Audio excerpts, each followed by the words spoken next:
Hello, traders. Today is Tuesday, July 1st, and this is my analysis for the US dollar index, and we're on the 1 hour time frame to start with.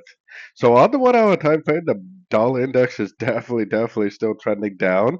The last end of a correction is right here. That's the last one, two, three-way pullback, and then from that point, it's lower high, lower high, lower high.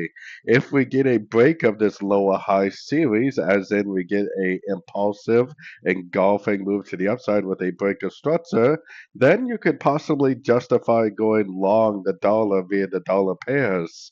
But there is still absolutely no proof whatsoever on any of the higher time frames that this is going up in any way whatsoever.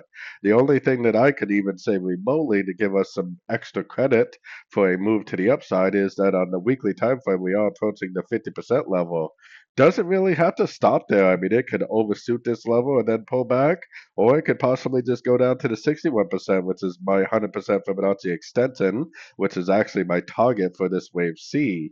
So for me personally, I mean, I don't fight the trends. The trend is down on the monthly, it's down on the weekly, it's down on the daily. So what am I doing? I am doing absolutely nothing on the 1 hour time frame except for looking for three-way pullbacks on the dollar index and engulfing moves down at Fibonacci levels to go short the dollar via the dollar pairs themselves.